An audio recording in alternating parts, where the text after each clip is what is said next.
SP ऋषि का मंडप से अपहरण, झनक ने बचाई थी शिक्षा मंत्री की जान। अब अंकुश लेगा खूनी बदला, चटर्जी हाउस में कोहराम। स्वागत है आप सभी का ड्रामा क्वीन पूजा पर। दोस्तों, शो झनक में अब जो होने जा रहा है उसने ड्रामे के सारे रिकॉर्ड तोड़ दिए हैं। ये लड़ाई अब सिर्फ एक कमरे या एक परिवार की नहीं रही, बल्कि ये पूरे शहर के कानून व्यवस्था और एक अपराधी के ईगो की जंग बन चुकी है।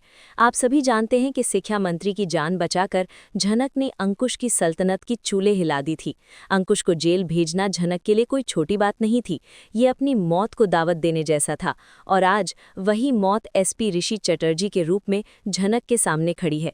चटर्जी हाउस के उस अंधेरे मंडप में जब ऋषि गायब हुए तो झनक को एक पल के लिए लगा कि उसकी दुनिया उजड़ गई, लेकिन तभी उसे याद आया ऋषि का वो वादा जिसमें उन्होंने कहा था कि झनक, तुम मेरी ताकत हो, मेरी कमजोरी नहीं।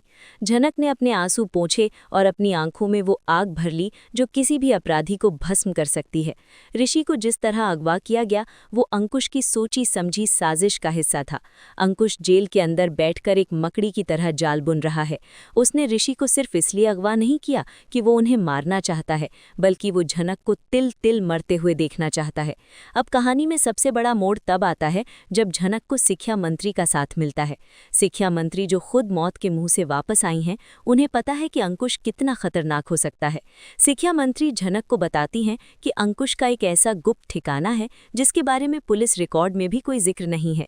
ये एक पुरानी पानी की टंकी के नीचे बना हुआ अंडरग्राउंड बंकर है, जहां पहुंचने का रास्ता सिर्फ अंकुश के सबसे खास गुर्गों को पता है। झनक बिना वक्त गवाए अपनी शादी के भारी जोड़े को समेटती है और शिक्षा मंत्री के साथ उस अनजान मंजिल की ओर निकल पड़ती है। इधर उस अंधेरे बंकर में एसपी ऋषि चटर्जी के साथ जो हो रहा है वो सुनकर आपके रोंगटे खड़े हो जाएंगे।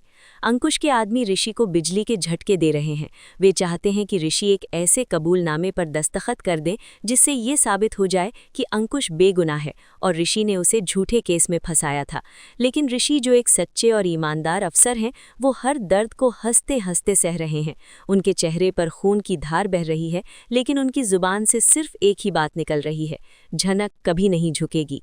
ऋषि को अपनी पत्नी पर इतना अटूट विश्वास है कि वो मौत के सामने खड़े होकर भी मुस्कुरा रहे हैं। झनक जब उस पुराने इलाके में पहुंचती है तो वहां का सन्नाटा उसे डराने की कोशिश करता है।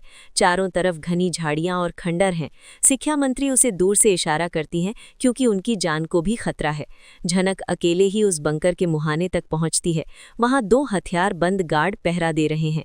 झनक जानती है कि अगर उसने शोर मचाया तो ऋषि की जान को खतरा हो सकता है।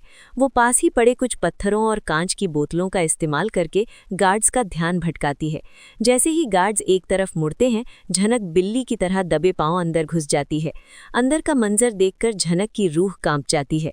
ऋषि एक लोहे की जंजीर से लटके हुए हैं और उनकी हालत बहुत नाजुक है। झनक का मन करता है कि वो दौड़कर उनके गले लग जाए, लेकिन उसे पता है कि अभी जज्बाती होने का वक्त नहीं है। वो देखती है कि मेज पर कुछ रसायनों की बोतलें और एसिड रखा हुआ है। झनक के दिमाग में एक योजना आती है। वो उन रसायनों को मिलाकर एक छोटा सा धमाका या धुआं पैदा करती है, जिससे पूरे बंकर में अफरा तफरी मच जाती है। गुंडों को लगता है कि पुलिस ने हमला कर दिया है। इसी अफरा तफरी के बीच झनक ऋषि के पास पहुंचती है। ऋषि जब अपनी धुंधली आंखों से झनक को देखते हैं तो उन्हें लगता है कि शायद वो कोई सपना देख रहे हैं। झनक जल्दी जल्दी उनकी जंजीरें खोलने की कोशिश करती है।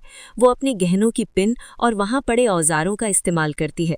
जैसे ही ऋषि आज़ाद होते हैं, वे कमजोरी की वजह से गिरने लगते हैं, लेकिन झनक उन्हें संभाल लेती है। झनक कहती है, ऋषि जी चलिए, हमें यहाँ से निकलना होगा। लेकिन तभी बंकर का भारी दरवाज़ा बंद हो जाता है और सामने से अंकुश के सबसे वफादार गुंडे की आवाज़ आती है। वो झनक को चुनौती देता है कि वो यहाँ से जिंदा बाहर नहीं जा सकती। अब झनक बैकफुट पर नहीं है। वो वहाँ पड़ी एक मशाल उठा लेती है और गुंडों को पीछे हटने पर मजबूर कर देती है। ऋषि भी अपनी चोटों के बावजूद अपनी वर्दी का मान रखते हुए झनक के साथ कंधे से कंधा मिलाकर खड़े हो जाते हैं।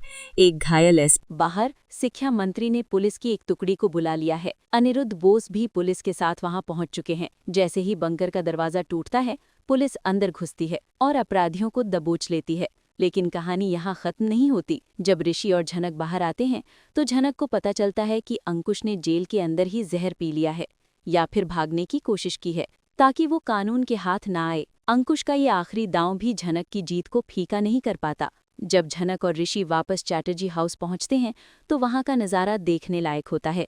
माँ तनुश्री, जो अब तक हार मान चुकी थीं, अपनी बहू और बेटे को सही सलामत देखकर फूट फूट कर रोने लगती हैं। वो झनक के हाथ चूमती हैं और कहती हैं कि आज तुमने सिर्फ मेरा बेटा नहीं बल्कि इस घर की इज्जत और कानून की साख बचाई है।